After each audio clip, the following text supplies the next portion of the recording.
How would you describe your different kind of approach with ants can count and entropy? Entropy was more like the traditional big band music, and ants can count was very abstract album.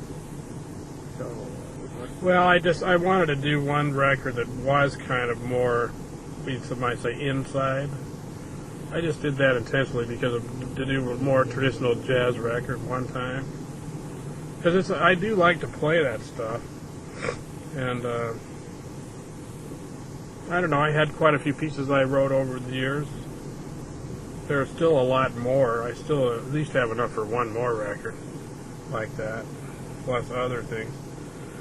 And then also the thing is, if once you start it one way, I mean, on Ants Can Count, we really had a lot of different variety.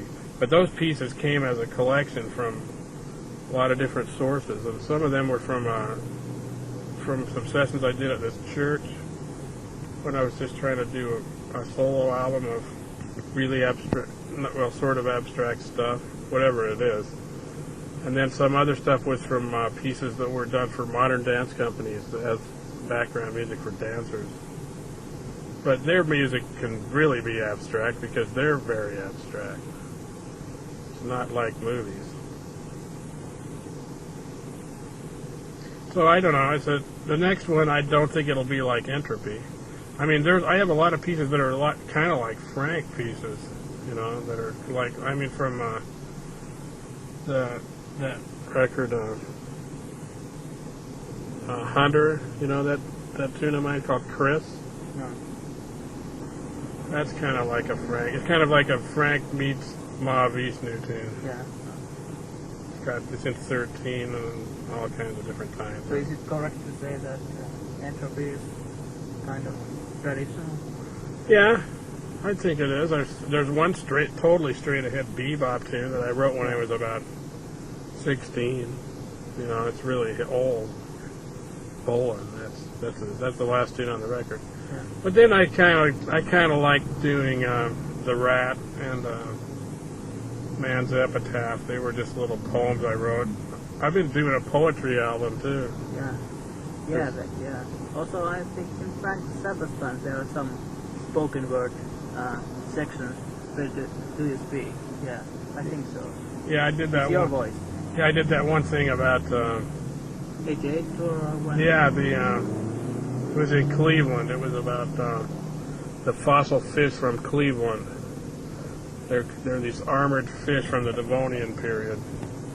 That's what it started out as, and I knew we were going there, so I called up the Cleveland Museum, and I spoke to the expert on the fossil fish, and he told me about the fossil fish a little bit.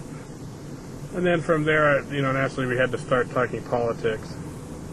Generally, I agree with Frank on politics. I thought he was a brilliant spokesman on freedom of speech. So, you know, I could really get behind what he was talking about on that kind of level. And, you know, had we not had the demise of that band, I'm sure that could have happened even more. You know, that kind of a thing. What about your influences from poetry? Oh, no.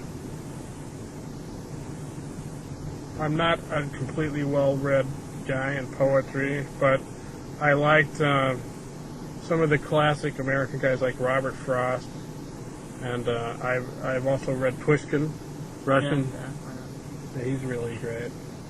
And then some of the old-timers, you know, really classic ones. But also I read a lot of beat poetry.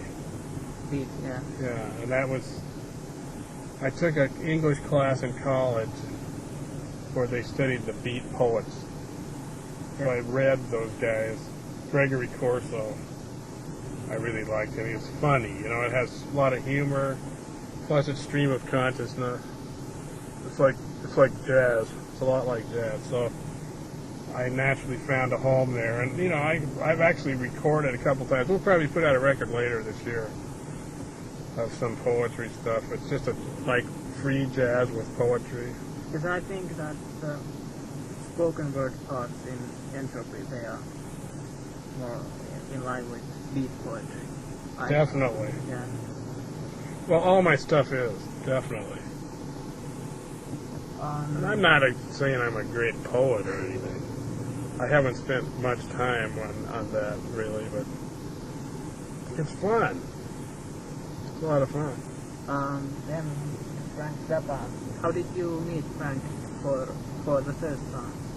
A friend of mine, Sal Marquez, was playing in the band, trumpet player, and I called him when I came to town. He says, "Hey, I'm playing with Zappa. Why don't you come down and play for him? Audition." So I went down, and I don't even know if he was actually having auditions per se, but he was looking for some guys to do that big wazoo orchestra, 20-piece. Looks like it's a good thing we left early, right? Yeah. But we'll be through with this now.